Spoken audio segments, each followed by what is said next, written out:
कोई भी राजनीतिक दल मतलब सोचिए सिर्फ 10 साल के भीतर महज 3 सीटों से 200 सीटों के पूर्ण बहुमत तक कैसे पहुंच सकता है। जाहिर है ये कोई रातों रात हुआ जादू तो है नहीं। बिल्कुल नहीं, ये तो 70,000 माइक्रो मैनेजरों की एक फौज और एक पूरी तरह से रीब्रांड की गई रणनीति का नतीजा है।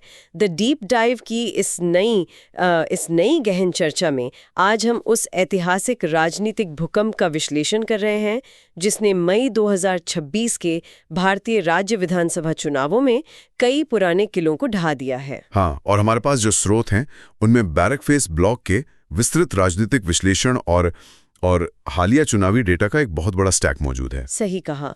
और आज का हमारा मिशन यही समझना है कि कैसे 150 मिलियन से अधिक मतदाताओं और लगभग 80 से 90% के भारी मतदान ने भारत के राजनीतिक परिदृश्य को पूरी तरह से बदल कर रख दिया है। बिल्कुल।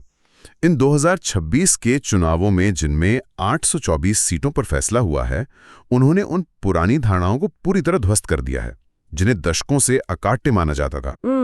जब हम 2016 के आंकड़ों पर नजर डालते हैं तो वहां बीजेपी के पास केवल 3 सीटें थीं। सिर्फ 3 सीटें, हाँ। 3 सीटों से लेकर 2026 में 200 के पार पहुंचने का ये सफर, मतलब ये किसी संघर्षरत स्टार्टअप के 10 साल के गो टू मार्केट प्लान जैसा लगता है। गो टू मार्केट प्लान, दिलचस्प तुलना है ना? ऐसा स्टार्टअप जिसने अपनी पिछली रणनीतिक विफलताओं का कड़ाई से मूल्यांकन किया और अंततः अपना प्रोडक्ट मार्केट फिट हासिल कर लिया। लेकिन मैं ये सोच रही थी, क्या सच में 2021 की उस करारी हार में ही 2026 की जीत के बीज छिपे थे? देखिए, स्टार्टअप वाली एनालॉजी दिलचस्प तो है, लेकिन एक राजनीतिक दल रातों रात अपना प्रोडक्ट नहीं बदल सकता। 2021 में उन्होंने 77 सीटें जीती थी और 38% वोट शेयर भी था उनके पास। बिल्कुल, जो एक मजबूत आधार था। लेकिन उस अभियान में एक गंभीर खामी थी। उनका प्रचार अत्यधिक आक्रामक था और उसे बंगाली अस्मिता के विरुद्ध एक बाहरी हमले के रूप में देखा गया। तो उन्हें अपनी पूरी अप्रोच बदलनी पड़ी होगी। हाँ, स्रोतों से स्पष्ट होता है ना कि उन्होंने एक विशाल अनलर्निंग प्रक्रिया से गुजरते हुए अपनी पूरी रणनीति को रिकैलिब्रेट किया। इसका सबसे बड़ा उदाहरण पन्ना प्रमुख मॉडल का लागू होना है। पन्ना प्रमुख, ये तो काफी चर्चा में रहा है। हाँ, यह केवल एक नारा नहीं था, बल्कि एक अत्यधिक व्यवस्थित प्रणाली थी। वोटर लिस्ट के प्रत्येक पन्ने की जिम्मेदारी एक विशेष कार्यकर्ता को सौंपी गई। मतलब एक पन्ने में आमतौर पर 30-35 मतदाता होते हैं? जी, लगभग उतना ही। और राज्य के 91,000 में से 70,000 से अधिक बूथों पर कमेटियां गठित की गईं। इसे मैन टू मैन मार्किंग का नाम दिया गया। अगर इसे मैं तकनीकी भाषा में समझूं तो पन्ना प्रमुख असल में भौतिक दुनिया की डिजिटल कुकीज की तरह काम कर रहे थे। डिजिटल कुकीज, ये भी बढ़िया तुलना है। मतलब जैसे इंटरनेट पर कुकीज किसी व्यक्ति की पसंद, नापसंद और व्यवहार को ट्रैक करती हैं, वैसे ही ये कार्यकर्ता जमीन पर हर घर के राजनीतिक रुझान, उनकी शिकायतों और उनकी जरूरतों का एक तरह से रियल टाइम डेटाबेस तैयार कर रहे थे। ये तुलना इसके काम करने के तरीके को बिल्कुल सही दर्शाती है। सिर्फ रैलियों में भीड़ जुटाने से चुनाव नहीं जीते जाते हैं।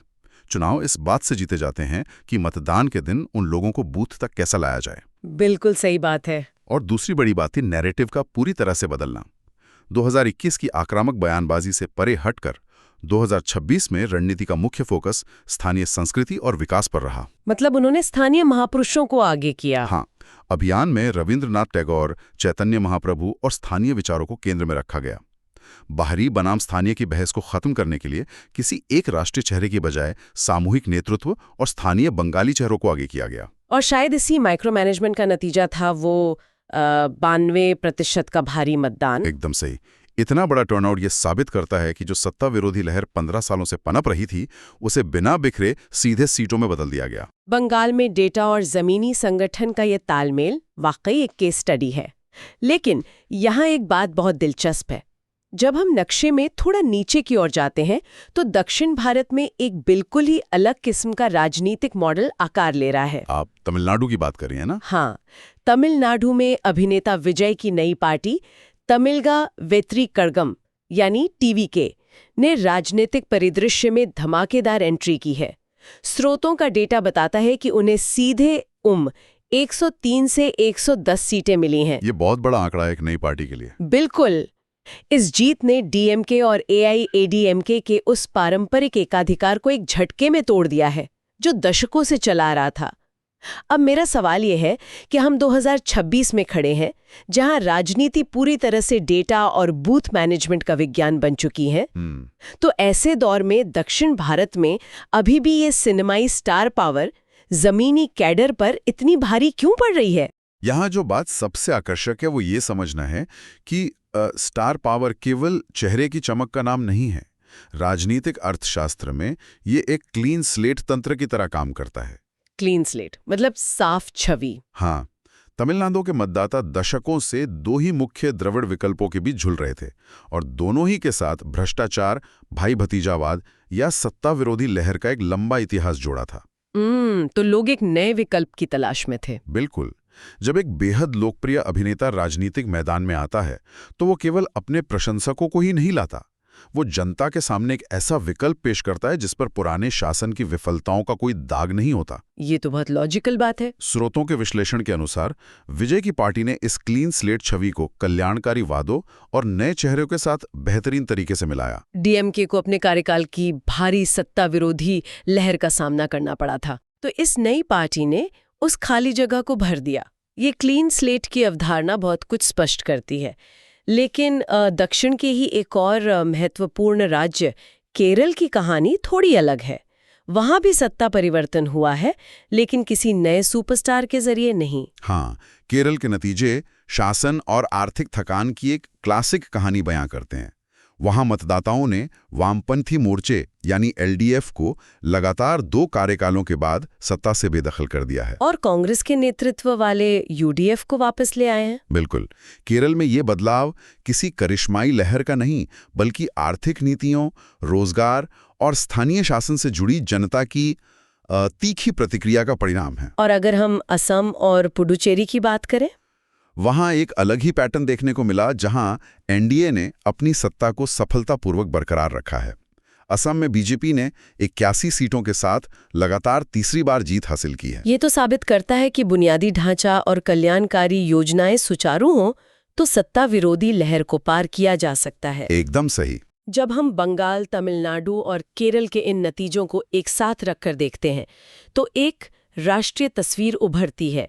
टीएमसी, डीएमके और लेफ्ट, ये तीनों ही राष्ट्रीय स्तर पर इंडिया गठबंधन के सबसे मजबूत स्तंभ रहे हैं। जी बिल्कुल। जब ये क्षेत्रीय दल अपने ही किलों में इतनी बुरी तरह कमजोर हो रहे हों तो जाहिर है कि राष्ट्रीय गठबंधन के लिए एक बहुत बड़ा संकट खड़ा हो गया है।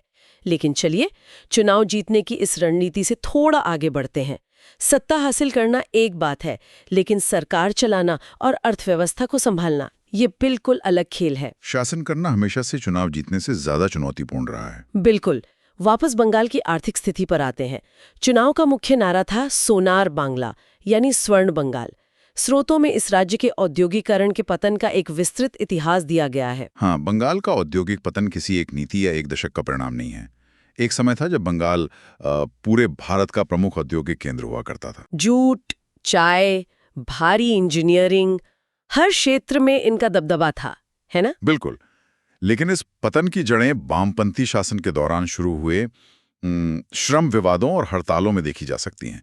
इसके अलावा एक बहुत बड़ा कारण थी फ्लाइट इक्वलाइजेशन पॉलिसी या भाड़ा समकारी नीति। एक सेकेंड, ये एक ऐसा तकनीकी शब्द है जिसे थोड़ा आसान भाषा में समझना जरूरी है। असल में इस नीति का मतलब क्या था और इसने बंगाल को कैसे नुकसान पहुंचाया? इसे ऐसे समझा जा सकता है, बंगाल और पूर्वी भारत के पास कोयला और लोहे जैसे खनिजों का प्राकृतिक भंडार था। तो जाहिर है कि उद्योग वहीं लगना चाहेंगे, कच्चा माल पास में है। बिल्कुल। लेकिन इस नीति के तहत केंद्र सरकार ने पूरे देश में खनिजों की ढुलाई यानी ट्रांसपोर्ट पर सब्सिडी दे दी। ओह, इसका मतलब है कि कोई भी कहीं भी माल मंगा सकता था। हाँ, इसका नतीजा ये हुआ कि किसी उद्योगपति के लिए बंगाल में फैक्ट्री लगाने का जो भौगोलिक फायदा था वो खत्म हो गया। अब वे मुंबई या गुजरात में भी फैक्ट्री लगा सकते थे क्योंकि कच्चा माल उन्हें उसी कीमत पर मिल रहा था। समझ गई। इससे तो पूर्वी भारत से उद्योगों का पलायन शुरू हो गया होगा। बिल्कुल शुरू हो गया, और जो कसर बची थी वो टीएमसी के दौर में सिंडिकेट राज ने पूरी कर दी। ये सिंडिकेट राज भी अपने आप में एक अलग तरह की अर्थव्यवस्था है। ये एक तरह का अघोषित स्थानीय टैक्स था। जी, मतलब अगर कोई भी नया इंफ्रास्ट्रक्चर प्रोजेक्ट शुरू होना है तो बिल्डरों को निर्माण सामग्री जैसे ईंट या सीमेंट केवल एक विशेष स्थानीय गुट से ही खरीदनी पड़ती थी, और वो भी मनमाने और बेहद ऊंचे दामों पर। और इसी व्यवस्था ने व्यापार के माहौल को इस कदर जहरीला बना दिया कि स्रोतों के अनुसार लगभग 6,500 से अधिक कंपनियों को अपना कारोबार समेटकर राज्य से बाहर जाना पड़ा। 6,500 कंपनियां, ये बहुत बड़ा आंकड़ा है। और इसी खंडर हो चुके औद्योगिक परिदृश्य के बीच अब हमें बीजेपी के संकल्प पत्र के वादों को देखना होगा।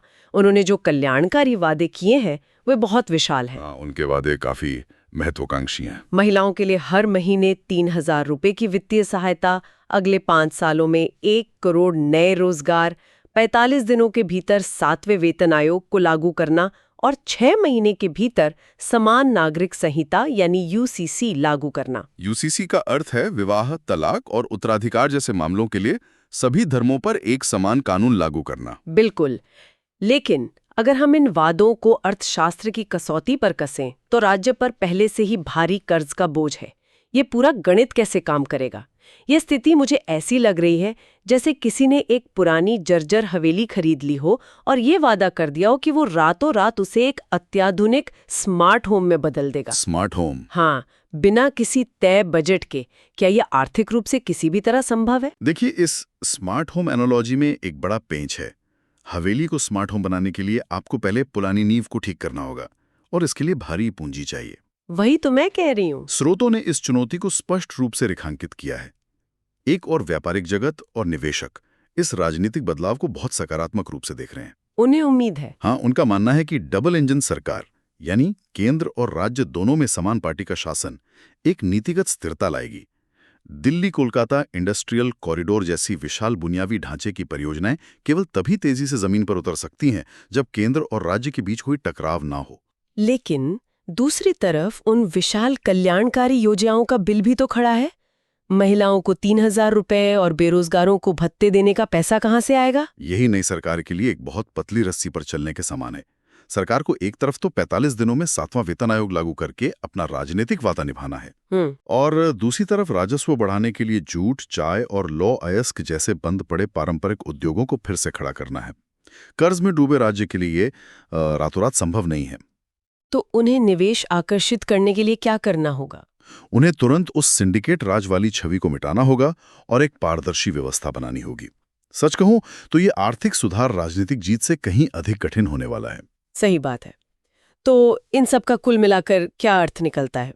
हमने जमीनी हकीकत का विश्लेषण किया, क्षेत्रीय नाटकों को देखा और बंगाल के अर्थशास्त्र को समझा। अब अगर हम इस माइक्रो पिक्चर से बाहर निकलकर कैमरा को जूम आउट करें और 2029 के क्षितिज और नजर डालें तो एक विशाल तस्वीर सामने आती है। जी, स्रोतों के अनुसार इन नवीनतम जीतों के बाद इंडिया भारत के 22 राज्यों या केंद्र शासित प्रदेशों पर शासन कर रहा है। 22 राज्य, ये एक बहुत बड़ा आंकड़ा है क्योंकि ये देश की लगभग 78% आबादी को कवर करता है। बिल्कुल। और इसके साथ एक और आंकड़ा है जो वैश्विक राजनीति के संदर्भ में भी हैरान करने वाला है। मार्च 2026 के मॉर्निंग कंसल्ट डेटा के अनुसार प्रधानमंत्री नरेंद्र मोदी की अप्रूवल रेटिंग 68% पर है। शासन के इतने लंबे समय के बाद, मतलब सत्ता विरोधी लहर के स्वाभाविक सिद्धांत को देखते हुए ये 68% का आंकड़ा अभूतपूर्व है। ऐसा क्यों?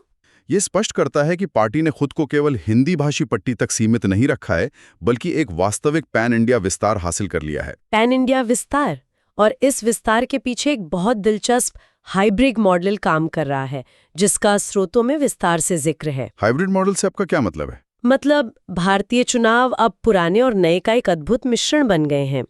एक तरफ नेता भी दिन में कई विशाल रैलियां कर रहे हैं, धूल फांक रहे हैं। हाँ, जमीनी स्तर पर। और दूसरी तरफ पर्दे के पीछे 22 अलग अलग भाषाओं में AI और डीप फेक तकनीक का धड़ल्ले से इस्तेमाल हो रहा है। जी हाँ, बिल्कुल असली लगने वाले व्यक्तिगत संदेश। इसके जरिए मतदाताओं के फोन पर सीधा मैसेज भेजा जा रहा है। ये देखकर ये सवाल उठता है, क्या भारतीय चुनाव अब पूरी तरह से तकनीक, एल्गोरिदम और ब्रांडिंग का खेल बन गए हैं? क्या जमीनी मुद्दे अब AI के शोर में पीछे छूट गए हैं? ये एक बहुत बड़ी गलतफहमी है कि सिर्फ AI या तकनीक से चुनाव जीते जा सकते हैं। अगर हम इसे बड़ी तस्वीर से जोड़ें तो तकनीक और ब्रांडिंग केवल एक एम्पलीफायर है। एम्पलीफायर। हाँ, वे आपकी आवाज को लाउडस्पीकर की तरह बढ़ा सकते हैं। लेकिन अगर उस आवाज में यानी आपकी नीतियों में ही दम नहीं है, तो मतदाता उसे नकार देंगे। ब्रांडिंग अपनी जगह है, लेकिन शासन और अर्थशास्त्र अपनी जगह। तो असली मुद्दे अभी भी वही हैं। बिल्कुल। 2029 के आम चुनावों के लिए महंगाई, रोजगार का सृजन और क्षेत्रीय आकांक्षाओं का प्रबंधन अभी भी सबसे निर्णायक मुद्दे रहेंगे। एआई आपको किसी मतदाता के व्हाट्सएप तक पहुंचा सकता है, लेकिन वो मतदाता बटन तभी दबाएगा जब उसे लगेगा कि कल्याणकारी योजनाओं का लाभ जमीन पर हकीकत में बदल रहा है। एकदम सही। और जो पार्टियां हार गई हैं, विशेषकर इंडिया ब्लॉक, उनके लिए इन नतीजों का संदेश बहुत साफ है। निश्चित रूप से। जब आपके सबसे बड़े क्षेत्रीय नेता अपने ही राज्यों में अपना आधार खो रहे हों, तो एक राष्ट्रीय स्तर का विकल्प पेश करना लगभग असंभव हो जाता है। तो उन्हें क्या करना चाहिए? विपक्ष को अब एक गंभीर आत्ममंथन की आवश्यकता है। उन्हें केवल तकनीक की नकल करने के बजाय बेरोजगारी, संघवाद और आर्थिक न्याय जैसे मुद्दों पर एक ठोस, विश्वसनीय और एकजुट विकल्प जनता के सामने रखना होगा। अक्सर ये सवाल उठता है कि किसी दूर के राज्य में हुए राजनीतिक उलटफेर का पूरे देश के आम नागरिकों पर क्या असर पड़ता है? बहुत गहरा असर पड़ता है। हाँ, जब 78% आबादी पर एक ही गठबंधन का शासन होता है, तो नीतियां और बुनियादी ढांचे के प्रोजेक्ट बहुत तेजी से लागू होते हैं। जैसे कि हमने पहले बात की। जिस दिल्ली कोलकाता कॉरिडोर की बात हो रही है, वो सिर्फ सीमेंट और डामर की एक सड़क नहीं है, वो एक पूरी सप्लाई चेन है, व्यापार का एक नया मार्ग है जो पूरे देश की अर्थव्यवस्था, लॉजिस्टिक्स और रोजगार को गति देगा। और जिस तकनीकी चुनावी अभियान की हमने आज चर्चा की, वे एआई टूल्स, वे 22 भाषाओं का ट्रांसलेशन, वो माइक्रो टारगेटिंग। हाँ, वो दिन दूर नहीं जब ये सब स्थानीय पंचायत या नगर निगम के चुनावों में भी रोजमर्रा की बात बन जाएंगे। राजनीति में होने वाला ये नवाचार देश के व्यापार, अर्थव्यवस्था और दैनिक जीवन के हर पहलू को आकार दे रहा है। मैं सहमत हूँ। राजनीतिक स्थिरता और आर्थिक विकास का सीधा संबंध है। जब नीतियों में निरंतरता होती है, तो निवेशक लंबी अवधि के दांव लगाते हैं और उसी से रोजगार और बेहतर जीवन स्तर का रास्ता खुलता है। बिल्कुल। इसलिए ये नतीजे केवल राजनीतिक दलों के लिए नहीं, बल्कि पूरे आर्थिक इकोसिस्टम के लिए मायने रखते हैं। आज की इस गहन चर्चा को समाप्त करने से पहले एक अंतिम विचार है जो हमें भविष्य की ओर देखने पर मजबूर करता है। जी बताइए।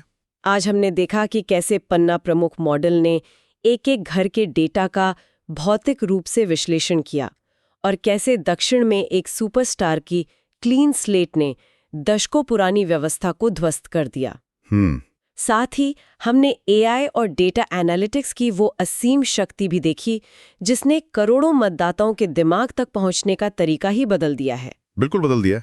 तो सोचने वाली बात यह है, जैसे जैसे हम 2029 और उसके बाद के भविष्य की ओर बढ़ते हैं, क्या आने वाले चुनाव वो नेता जीतेंगे जो सड़कों की धूल फांककर जमीनी हकीकत और जनता के दर्द को सबसे अच्छी तरह समझते हैं? ये एक बड़ा सवाल है। या फिर जीत उनकी होगी जिनके पास मतदाताओं के डर, उनकी आशाओं और उनकी सबसे गहरी भावनाओं को डिकोड करने वाला सबसे अत्याधुनिक एआई एल्गोरिदम होगा? या शायद दोनों का मिश्रण?